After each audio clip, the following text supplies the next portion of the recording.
안녕하세요. 저는 서울에서 작은 과일 가게를 운영하면서 살고 있는 60세의 남성입니다.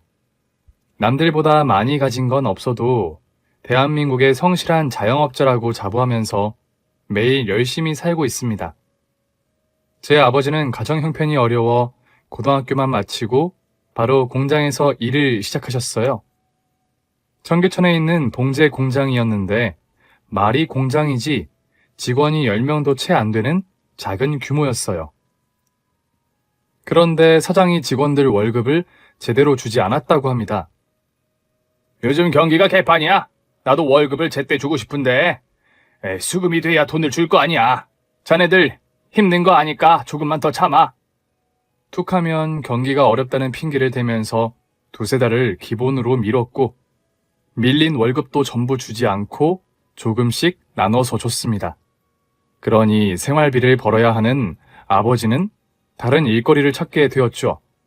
이웃에 사는 아저씨가 가락시장에서 과일이나 채소 배달 일을 하셨는데 아버지에게 일을 도우라고 하셨답니다. 아버지는 알바 삼아 새벽부터 아침까지 일을 돕게 되셨죠. 새벽 4시에 경매가 끝나면 리어카로 도매상과 근처의 가게에 낙찰받은 물건을 배달했는데 해가 뜨기 전에 배달을 마쳐야 해서 무척이나 바빴다고 해요. 투잡을 뛰면서 2년 정도 지난 어느 날 공장에 출근해 보니 문은 닫혀 있었고 앞에는 직원들이 모여 있었어요. 모두들 안 들어가고 밖에서 뭐해요? 야, 큰일 났어. 사장님이 야반 도주했다고. 뭐라고요? 그게 정말이에요? 일일도 없이 악착같이 부려먹던 놈이 주말에 이틀 푹 쉬라고 할 때 알아봤어야 했는데 아이씨, 내 6개월치 월급 어떻게 하냐? 사장은 일요일에도 일을 시켰고 평일에도 밤 늦게까지 잡아두고 부려먹어서 직원들 불만이 많았다고 합니다. 일요일에도 일하느라 고생이 많았지? 이번 주말은 이틀 동안 푹 쉬도록 해. 월요일에 출근하면 밀린 월급 싹 정리해서 줄게. 사장님, 정말이요? 그래, 속고만 살았어. 납품 대금이 들어왔거든. 이제부터 월급 밀리는 일은 없을 테니까 안심해. 직원들은 이제야 제대로 돌아간다고 안심하고 즐거운 마음으로 월요일에 출근했다가 날벼락을 맞은 거예요. 사장은 주말에 공장에 있던 기계와 제품, 그리고 돈이 될 만한 건 전부 챙겨서 도망쳤던 겁니다. 아버지와 직원들은 노동청에도 찾아가 봤지만 뾰족한 수가 없었다고 해요. 이 공장은 규모가 워낙 작아서 사장님은 자영업자로 분류가 되거든요.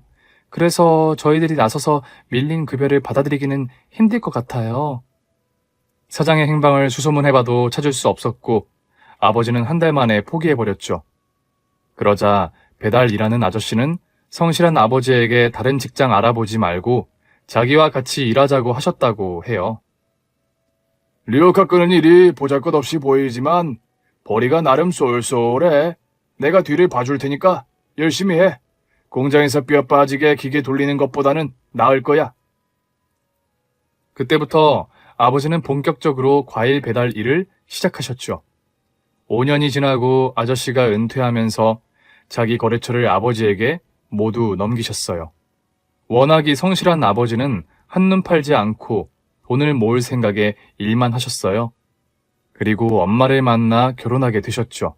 엄마는 아버지의 거래처인 규모가 큰 과일 가게 종업원이었고 어려운 가정 형편 때문에 10대의 나이에 사회생활을 시작한 처지가 비슷해서 마음이 잘 통했다고 합니다. 날씨가 많이 덥지. 오빠, 시원하게 음료수 한 잔 마셔. 고마워. 안 그래도 목이 말라서 죽는 줄 알았는데 이제야 살 것 같네. 엄마는 친해진 뒤로 오빠라고 부르면서 도시락까지 싸와서 아버지에게 줬다고 해요. 오빠, 앞으로는 내가 도시락 싸올 테니까 밥은 사 먹지 마. 우리 형편에 밥값도 사치야. 서로에게 호감을 가지고 있던 두 분은 점심시간에 엄마와 둘이서 밥을 먹으면서 정을 쌓아갔어요. 처녀 총각이 매일같이 밥을 먹으니 시장에 소문이 금세 퍼져버렸죠. 수원댁, 정순이랑 배달 총각이 아무래도 심상치 않은 사이 같아. 그걸 이제 알았어?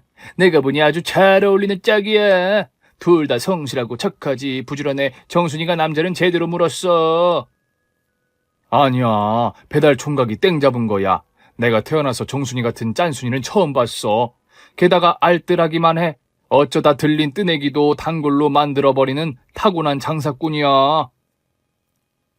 가락시장이 인정하는 공식 커플이 된 두 분은 1년 만에 결혼을 하게 됐어요.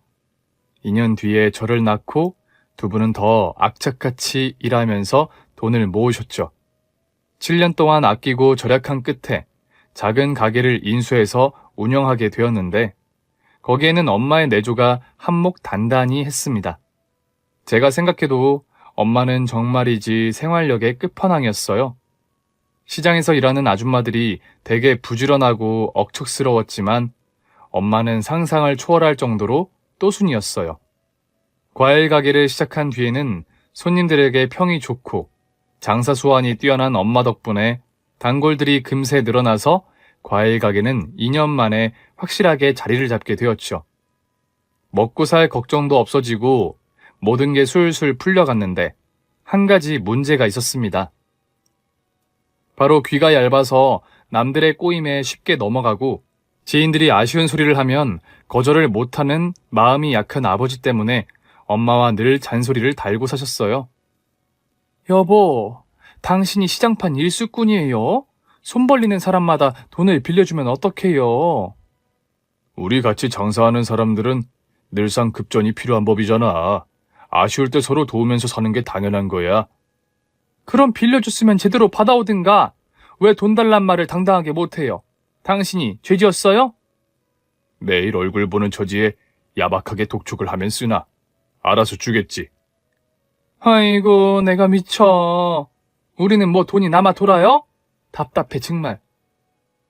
마음이 약해 빌려주기만 하고 받지는 못하는 아버지 대신 돈을 받으러 다니는 건 엄마의 몫이었죠.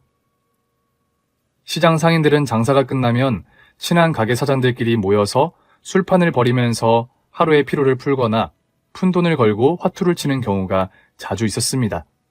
사람들과 어울리기 좋아하는 아버지도 화투판이 벌어지면 구경을 했고 판이 끝나면 판돈으로 다 같이 막걸리를 마신 다음에 헤어지는 게 일과였어요. 에이, 저 사장! 구경만 하지 말고 같이 놀아. 저는 도박은 안 해요. 에헤, 이 사람이 큰일 날 소리 하네. 도박은 무슨, 그냥 막걸리 내게 하는 100원짜리 판이야. 100원이든 10원이든 돈 걸고 하는 건 안 해요. 전 형님들 노는 거 보고만 있어도 재밌어요. 귀가 얇은 아버지도 절대 남의 말을 듣지 않는 게 딱 한 가지 있었는데 화투판에 어울리는 거였어요. 아버지 마음속에는 화투에 빠진 할아버지 때문에 집안이 망해버린 잊을 수 없는 트라우마가 있었기 때문입니다. 농사일이 끝나는 겨울만 되면 할아버지는 화투판에서 살다시피 했고 그러다 가진 농가 밭을 모두 팔아버리고 집안이 쫄딱 망해버렸죠. 그래서 아버지는 제대로 배우지도 못하고 시장판에서 막노동을 해야만 했죠. 그러니 아무리 달콤하게 꼬셔도 화투장을 잡는 일은 절대 없었습니다. 하지만 아버지와 단짝처럼 어울리는 채소가게 최 사장은 자주 아버지에게 돈을 빌리곤 했어요. 상인들 사이에서는 그가 전문꾼들이 끼어있는 판에 기웃거린다는 소문까지 돌고 있었죠. 그 소문을 들은 엄마는 최 사장을 멀리하라고 아버지에게 부탁했어요.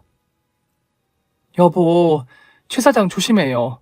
내가 보니까 사람이 화투에 미쳐서 이상하게 변한 것 같아. 그래도 장사 시작하면서부터 알아온 사이인데 어떻게 연을 끊을 수 있나. 가게 처음 열었을 때를 생각해봐. 그 형님이 자기 일처럼 도와줬잖아. 그건 맞지만 요즘은 뭘 하고 다니는지 장사도 하는 둥 마는 둥 하잖아요. 하여튼 당신 무조건 내 말 듣고 최 사장하고는 돈거래 일절하면 안 돼요. 알았으니까 잔소리 그만해. 그런데 얼마 후에 최 사장이 아버지에게 200만 원을 빌려달라고 부탁했어요. 그렇게 큰 돈을 어디에 쓰려고 그러세요?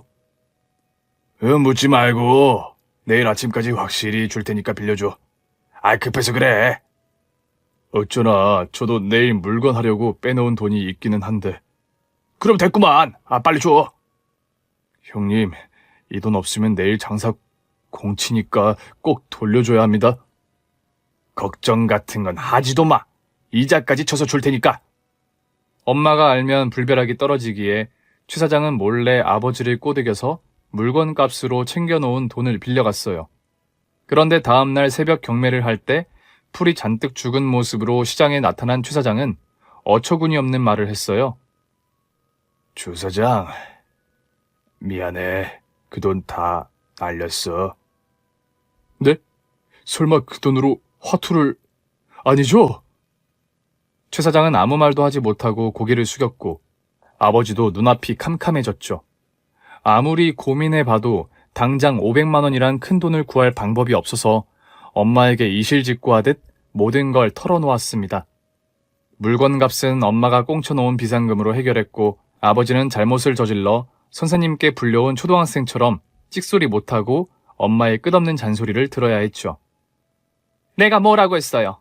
최 씨랑 어울리지 말라고 했잖아요. 내 말을 안 듣더니 결국 이 사단이 나네.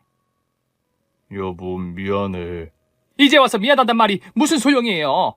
앞으로 돈 관리는 내가 맡아서 할 테니까 당신은 일절 손대지 말아요. 알았어.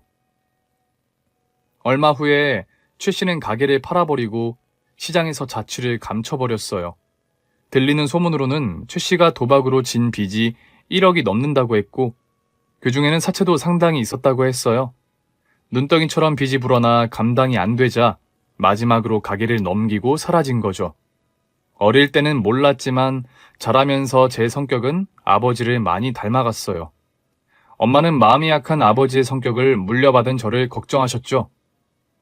어쩌면 홍시처럼 물러터진 건 네 아버지를 쏙 빼다 박았니? 아유, 내가 미친다 미쳐. 중고등학교를 다닐 때도 애들에게 자주 돈을 빌려주고 달라는 소리를 못해서 용돈을 날리는 일이 자주 있었거든요. 그런데 대학을 졸업하고 직장 생활을 하면서 엄청난 일이 터지고 말았습니다.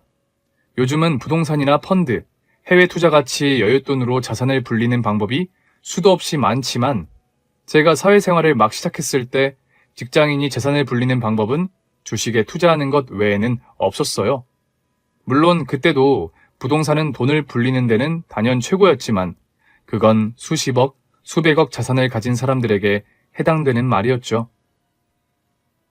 철준 씨는 주식 좀 해?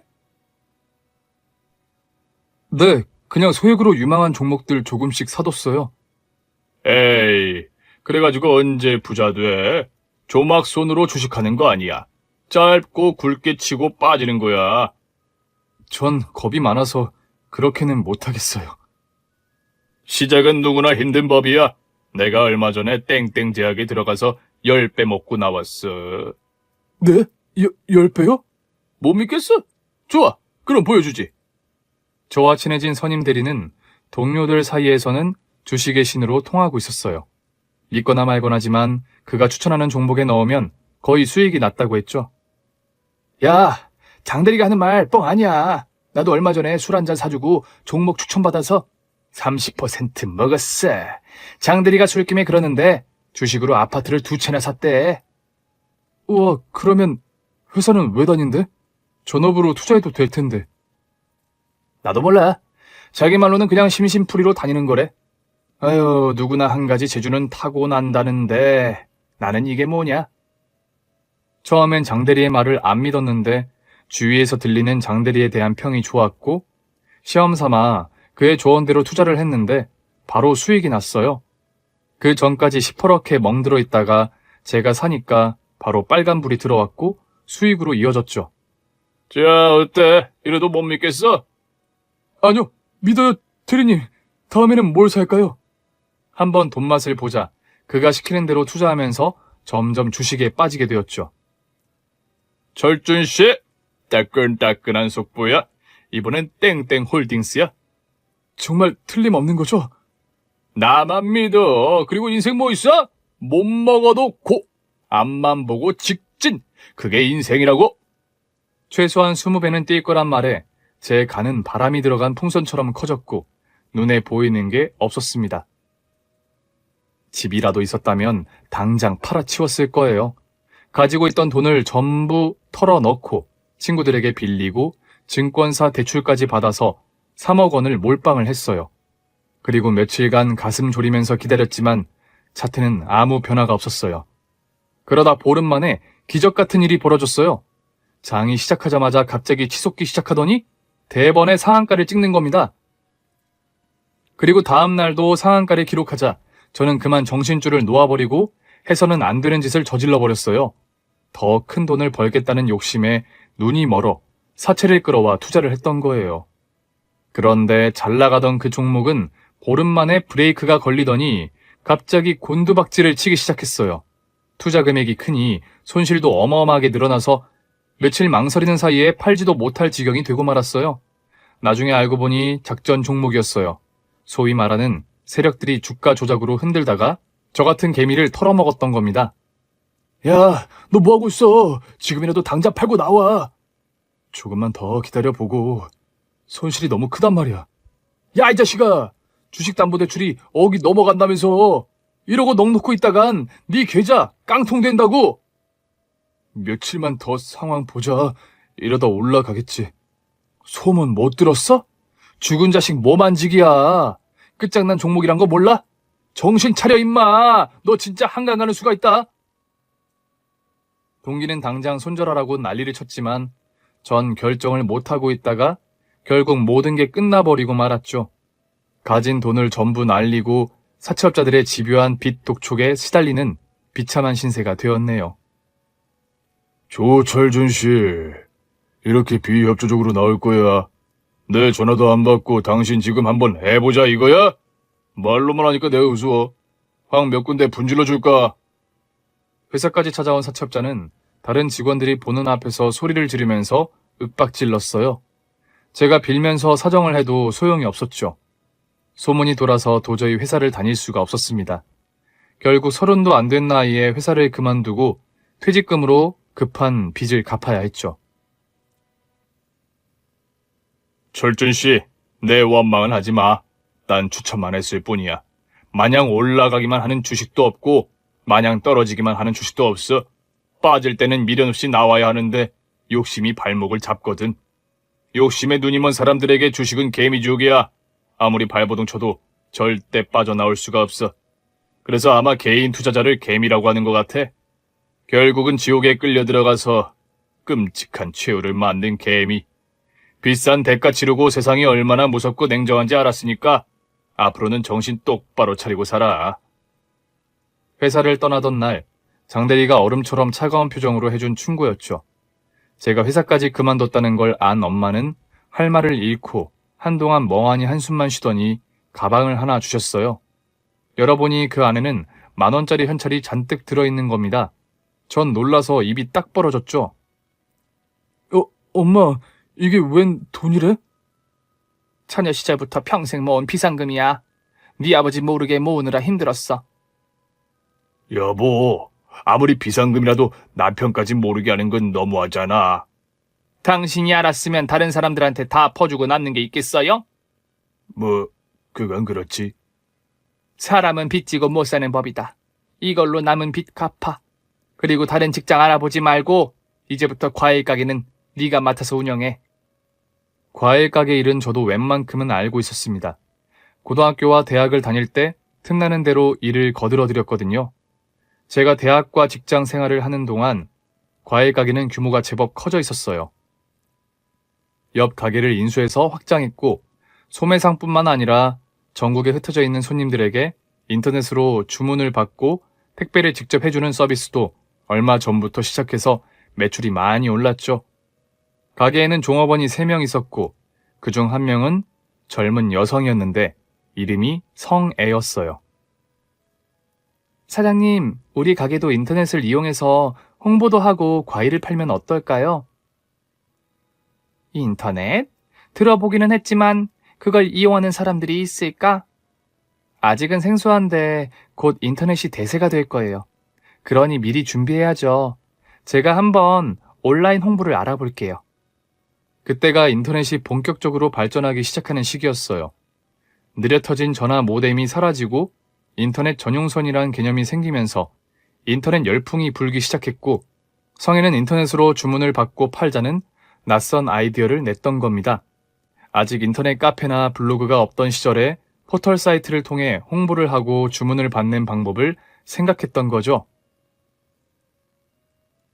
머릿속으로 생각은 있는데 막상 알아보니 돈도 많이 들어가고 여러 가지로 힘드네. 아무래도 오빠가 나보다는 많이 배웠으니까 좀 도와줘. 알았어.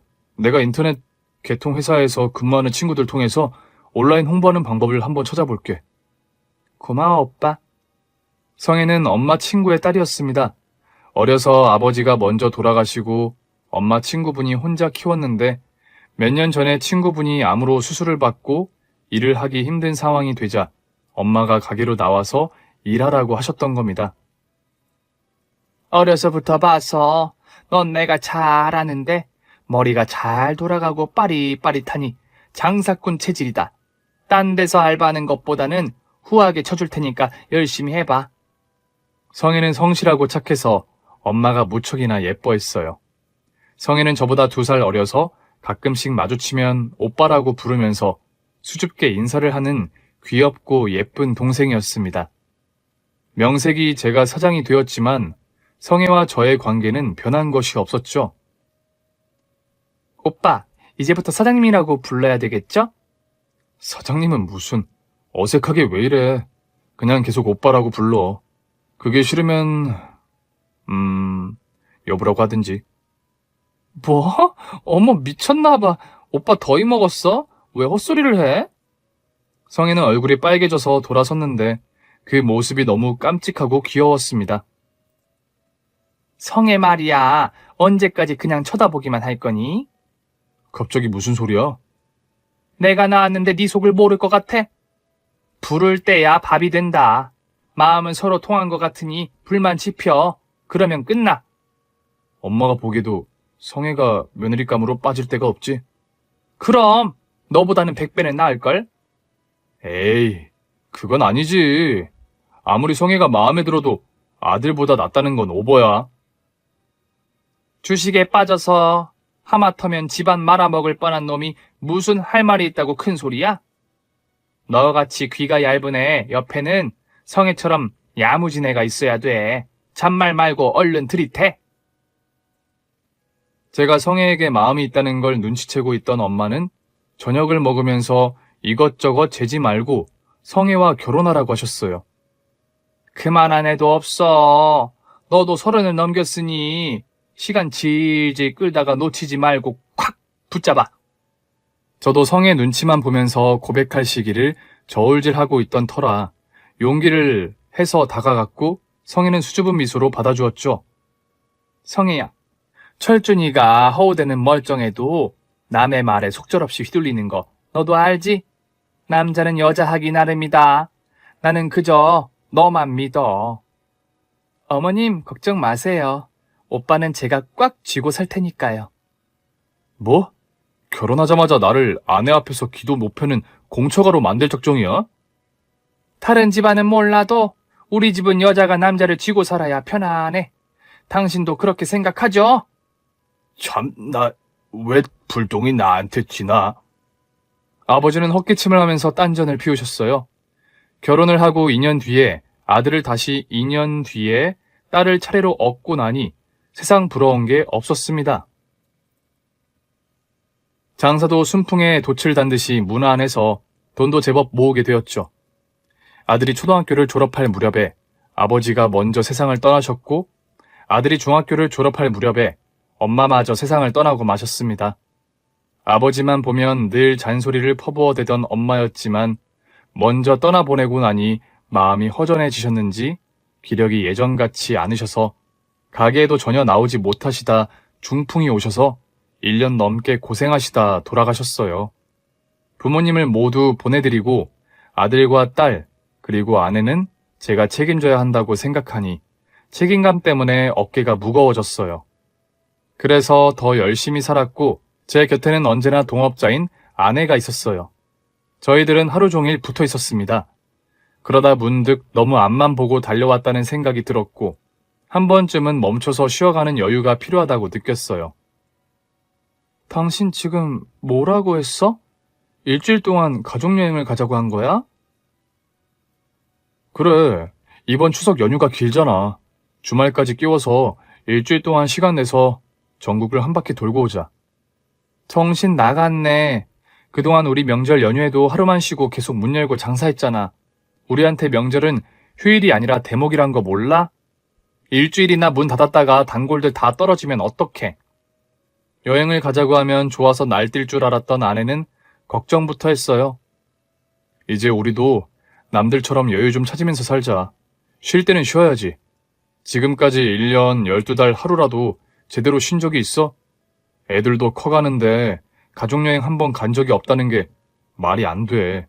단골들 다 떨어져도 좋으니까 이번만큼은 내 말대로 해. 알았어요. 사실 당신 입에서 여행이란 말이 나오는 순간 너무 좋아서 소리라도 지르고 싶은 걸 억지로 참았어. 아내는 기대에 찬 눈빛으로 밝게 웃었습니다. 이틀 전부터 아내와 아이들은 마냥 신이 나서 여행 준비를 했어요. 여행은 떠나기 전에 생기는 설레임과 기대감이 더 좋은 것 같아요. 대형 매장에 가서 필요한 물건들과 식재료를 샀습니다. 여보, 모처럼 가는 여행인데 짠순이 기질 발휘하지 말고 필요한 건 뭐든지 사자. 좋아요. 돈은 쓰라고 버는 거잖아요. 오늘은 눈 지끈 감고 질러버린다. 아이들도 엄마 신이 나서 눈치 보지 않고 가지고 싶었던 걸 골라 담았어요. 빠진 거 없이 챙겼지? 몇 번이나 확인했다고요. 어디로 갈 거예요? 우선 강원도로 가자. 거기서 이틀 동안 펜션에서 묵고 충청도로 내려와서 하루 보내고 사흘 동안 전라도와 남해안 돌아서 서울로 올라오는 코스야. 마음에 들어? 어머나, 나름 전국 일주를 하는 대장정이네. 말만 들어도 가슴이 벅차요. 돌아야 할 곳이 많아서 피곤할 거야. 난 괜찮지만 당신은 운전해야 하는데 괜찮겠어요? 당신과 애들을 위해서 이 정도는 아무것도 아니야. 일정과 숙박지는 제가 꼼꼼하게 알아보고 정했는데 숙소는 직접 음식을 해먹을 수 있는 펜션이나 민박으로 골랐어요. 돈을 아낄 생각이 아니라 먹고 싶은 음식을 마음대로 해먹고 싶었기 때문이었죠. 그러다 귀찮으면 근처의 맛집을 검색해서 색다른 음식을 즐겼습니다.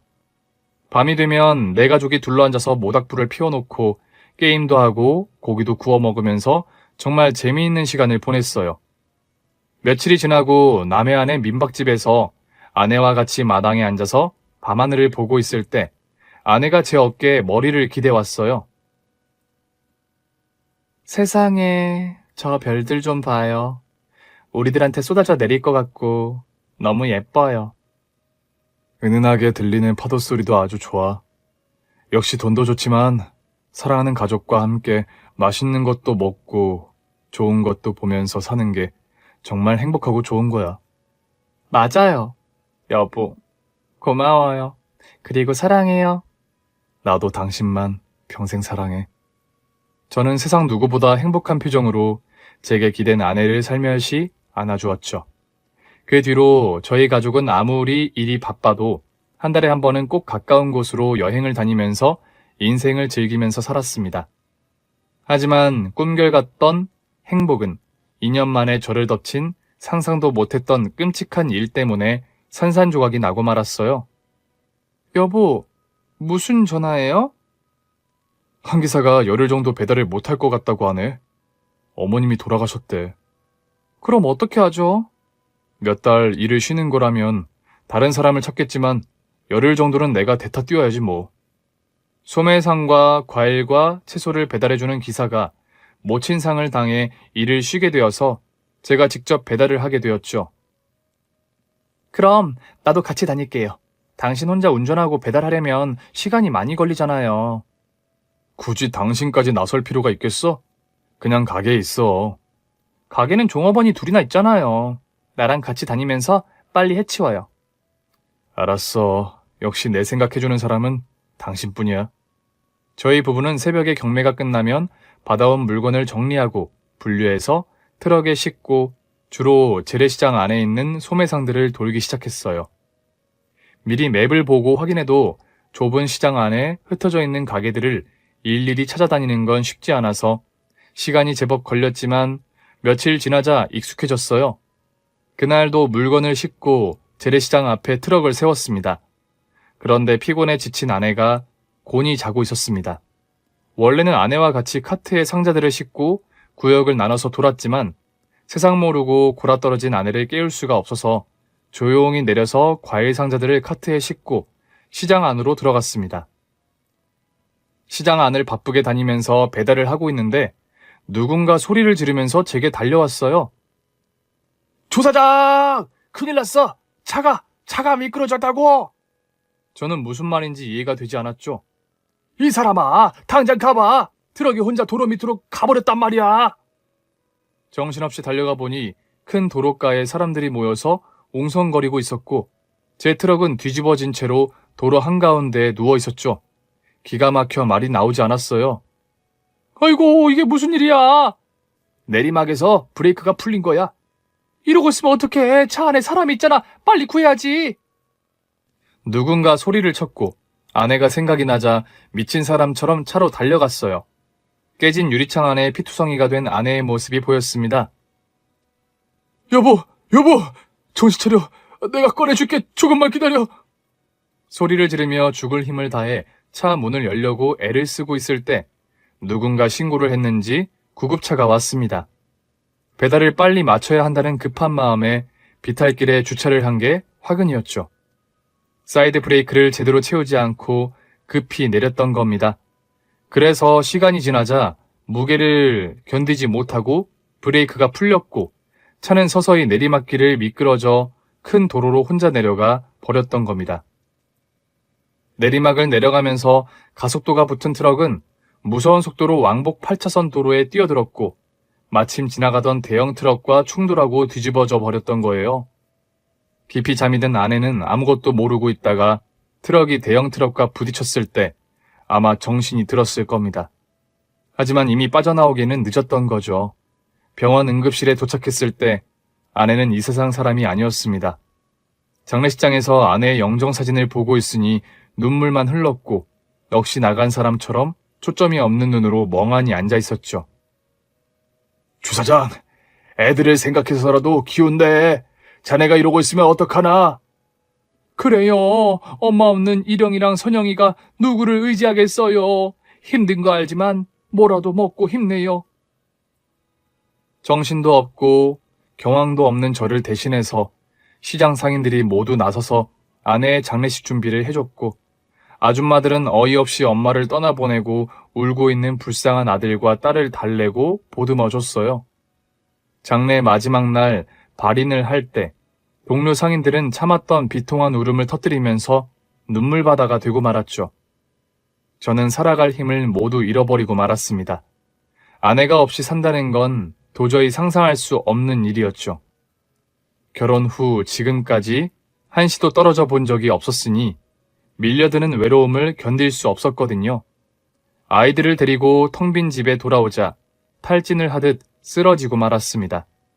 장례를 치르는 3일 동안 거의 아무것도 먹지 못해 몸과 마음이 방정된 것처럼 의식을 잃듯이 잠이 빠져들었어요.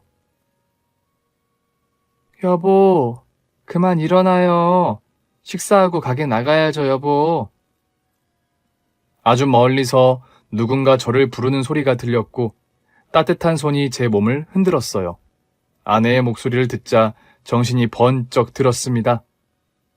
아니, 여보. 많이 피곤했죠? 흔들어도 안 일어나길래 기절한 줄 알았네. 이제 일어나요. 아내는 생전 모습 그대로 밝게 웃으면서 제 앞에 앉아 있었습니다. 순간 온몸에 전기가 통한 듯 찌릿한 느낌이 왔고 이런 생각이 들었어요. 그래, 내가 꿈을 꾼 거야. 사고로 아내가 죽은 건 꿈이야. 긴 악몽에서 벗어나려고 머리를 흔들고 아내를 쳐다봤는데 아내의 모습이 점점 흐릿해졌어요. 저는 다급하게 손을 뻗었습니다.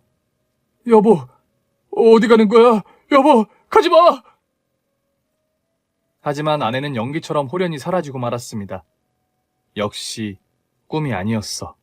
다시 온몸에 힘이 쫙 빠져버렸어요.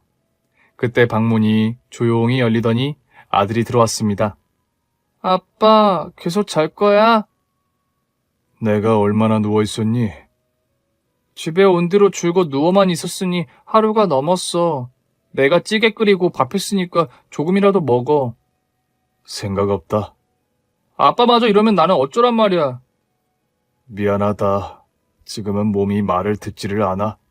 조금만 더 쉬었다 일어날게. 아들은 뭐라고 말을 하려다 조용히 문을 닫고 나갔습니다. 밥도 먹을 수 없었고 죄책감만 밀려왔어요. 아내가 따라 나설 때 왜 말리지 않았을까? 때늦은 후회를 하면서 가슴을 쳤어요. 그러다 기운이 빠져 비몽사몽 꿈속을 헤매게 되었고 그때마다 아내가 웃는 모습으로 나타났어요. 하지만 제가 손을 내밀면 아내는 천천히 사라져버렸죠. 일주일이 넘게 폐인처럼 지내다 보니 이렇게 살아서 뭐하나라는 생각까지 들었어요. 저는 시간이 지날수록 살아갈 힘을 잃고 있었지만 고등학생인 아들은 어떻게든 저를 다시 일어나게 만들려고 노력했어요.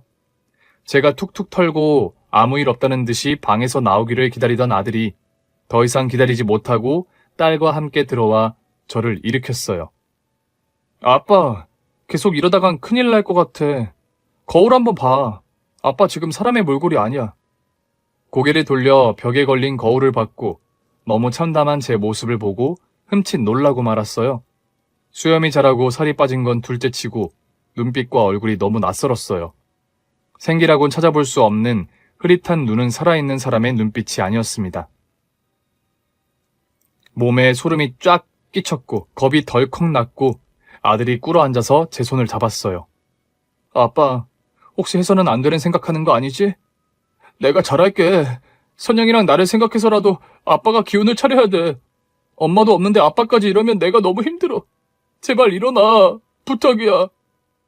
아빠, 이러지 말아요. 아빠마저 없으면 우린 어떡해. 옆에서 중학생 딸은 소리를 죽여 흐느껴 울면서 제게 매달렸어요.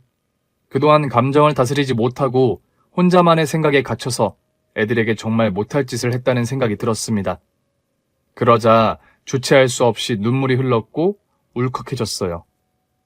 희령아, 선영아, 미안하다. 아빠가 못나서 니들 마음을 미처 몰랐어. 미안해. 저는 아들과 딸을 꼭 안아주었죠. 아빠 괜찮으니까 걱정하지 마. 내가 니들을 두고 어딜 가겠니? 그동안 마음고생하게 해서 미안해. 이제 정신 차리고 일어설 거야. 아빠 정말이지? 그래, 약속하마. 다시는 약해 빠진 모습은 안 보일 거야. 아들은 눈물을 닦고 빙긋이 웃었고 저는 아들과 함께 집안 대청소를 하고 장을 봐와서 저녁을 차렸습니다. 오랜만에 밥을 먹으니 잘 넘어가지 않았지만 애써 밝은 모습을 보여주려고 노력하는 애들을 보고 생기를 되찾을 수 있었고 다음 날부터 가게에 나갔습니다. 사장님, 괜찮으세요? 힘드시면 좀 더 쉬셔도 돼요. 저희들이 알아서 할게요. 오랜만에 만난 종업원들도 제 걱정부터 했어요. 내가 뭘 어쨌다고? 무슨 일 있었어? 저는 능청맞게 농담을 하면서 걱정하는 종업원들을 안심시켰고 조금씩 예전의 모습을 되찾아갔어요. 아들은 반듯하게 잘 자라주었고 가게 일로 바쁜 저를 대신해서 아직 어린 여동생을 챙기고 보살폈어요.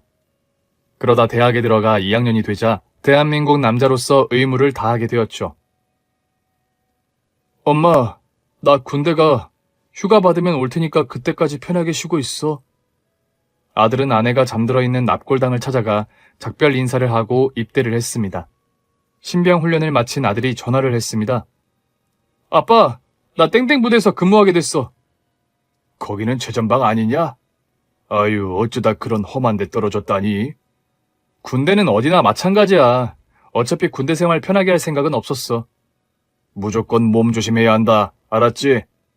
걱정 마. 대신 자주 연락 못해도 이해해줘. 군대 간 아들을 둔 부모들이 그렇듯 밥을 먹어도 잠을 자도 늘 아들 생각뿐이었습니다. 날이 더우면 더워서 걱정이었고 추우면 추워서 걱정이었죠. 그러다 1년 6개월 정도 지난 여름에 유례가 없이 강력한 태풍이 전국을 휩쓸었습니다. 세상에, 집이 지붕만 남고 물에 잠겼네. 서울도 비가 많이 오지만 강원도는 난리도 아니래. 특히 땡땡구는 마을이 완전히 물에 잠겨서 쑥대밭이 됐대잖아. 가만, 일용이 부대가 있는 곳이 땡땡군 아니야? 맞아. 어쩌나, 별일 없어야 할 텐데. 시장 상인들은 날마다 텔레비전 앞에 모여 앉아서 쏟아지는 폭우가 핥히고 간 처참한 현장을 보면서 자기 일처럼 걱정을 했습니다. 아들이 있는 곳이 쑥대밭으로 변했다는 뉴스를 볼 때마다 겉으로는 태연한 척했지만 속으로는 간이 타들어가는 심정이어서 잠도 못 자고 뜬 눈으로 밤을 보내곤 했습니다.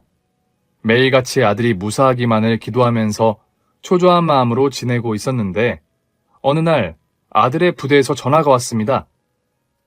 박일영 상병 아버님 되시나요? 네, 박일영, 제 아들 맞습니다. 무슨 일이에요? 아버님, 박일영 상병이 지금...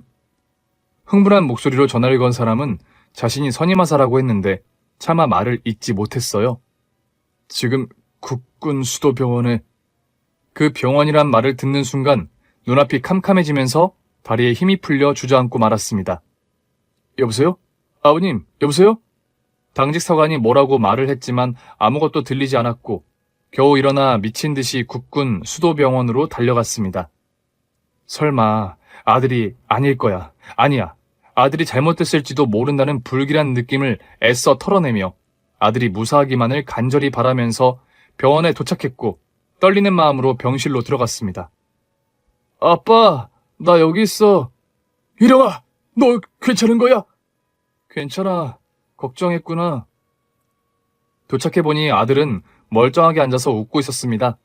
제 머릿속을 휘어잡고 있던 불길한 예감이 순식간에 사라지면서 긴장이 풀렸습니다. 그러자 아들 손을 붙잡고 울고 있는 중년 여성이 보였고 그녀의 얼굴을 보는 순간 소스라칠 정도로 놀라고 말았어요. 그녀는 바로 죽은 내 아내였기 때문이에요. 여보, 당신이 어떻게 이럴 수가... 살아있었던 거야? 네? 저기 뭔가 오해를 하신 것 같아요. 제가 손을 덥석 잡자 그녀는 깜짝 놀라서 고개를 흔들었어요. 아빠도 착각했구나. 엄마랑 너무 많이 닮으셨지. 정신을 차리고 자세히 보니 아내와 정말 많이 닮기는 했지만 아니었어요. 역시 죽은 사람이 다시 살아났을 리는 없는 거죠. 박일영 상병은 저희 부대의 영웅입니다. 정말 대단한 일을 했거든요. 참 그런 용기가 어디서 나왔는지. 병실에 있던 선임하사가 무슨 일이 있었는지 설명해줬어요. 태풍이 시작되면서 저희 부대는 피해를 입은 마을로 가서 대민 지원을 하느라 하루 종일 정신없이 보내고 있었죠.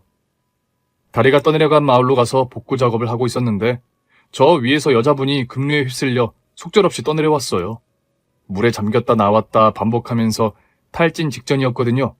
당장 구하고 싶었지만 물살이 워낙 거세니 방법이 없었고 구조장비가 도착하기를 기다리고 있었는데 갑자기 박일영 상병이 주저없이 물속으로 뛰어드는 겁니다. 정말 말릴 틈도 없었어요. 거센 물살과 사투를 벌이더니 기어이 이분을 구해낸 겁니다. 마침 장비가 도착했고 밧줄로 둘을 물 밖으로 꺼냈죠.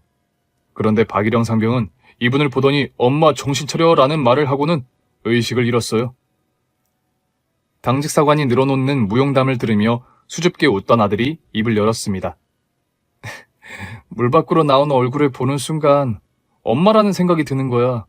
망설일 새도 없이 몸은 벌써 물속에 들어가 있었고 엄마를 구해야 한다는 생각만 했어. 맞아요. 그때 박상병이 엄마라고 소리치면서 뛰어들었습니다. 아드님 아니었으면 전 죽은 목숨이었죠. 정말 감사드립니다.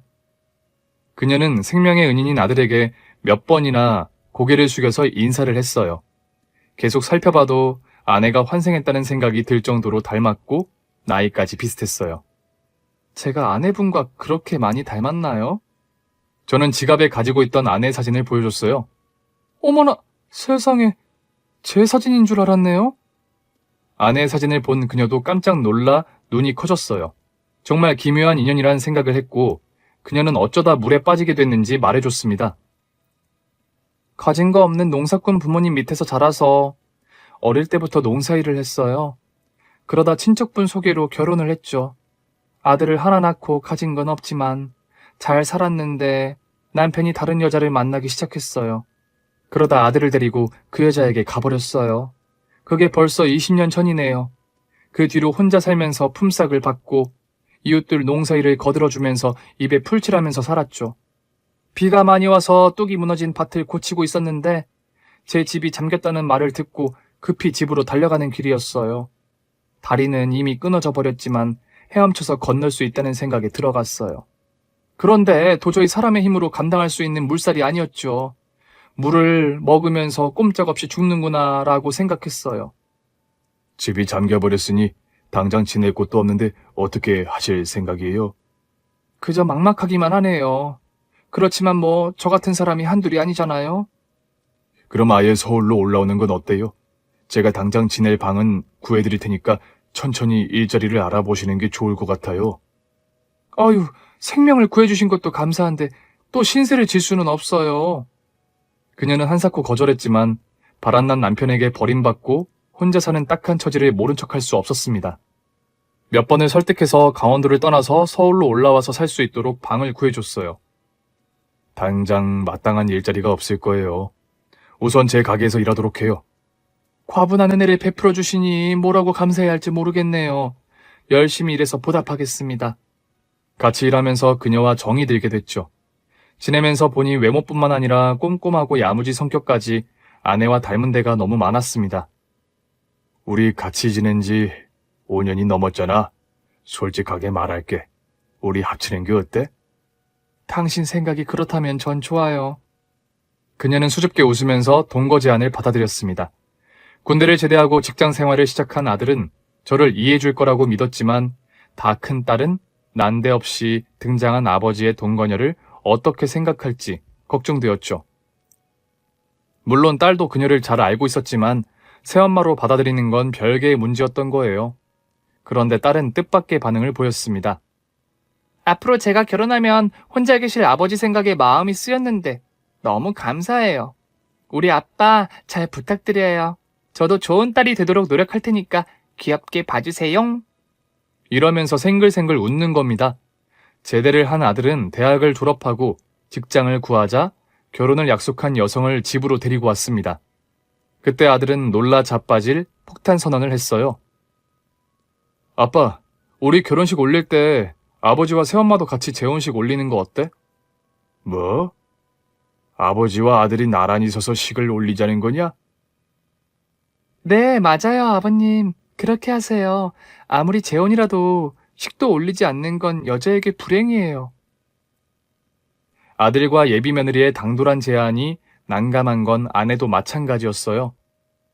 아이고, 망신스럽게 이 나이에 무슨 식을 올린다는 거예요. 더구나 며느리랑 같이 드레스를 입으라니. 아유, 부끄러워 죽겠네. 하지 말아요, 안 해요. 아내는 펄쩍 뛰면서 안 한다고 했지만 아들과 며느리가 조르자 못 이기는 척하면서 허락했고 저는 아내와 함께 아들의 결혼식장에서 재혼식을 하게 되었네요. 저는 재혼 생활이 낯설지가 않습니다. 작별 인사조차 못하고 속절없이 이승을 떠났던 아내가 다시 살아나 제품으로 돌아온 거라고 여겨지니까요. 갑자기 찾아온 사고로 끊어진 부부의 인연을 하늘이 불쌍하게 여겨 다시 기회를 줬다고 생각해요. 운명처럼 제게 찾아온 두 번째 아내를 하늘이 맺어준 인연이라 생각하면서 오늘도 열심히 살고 있습니다.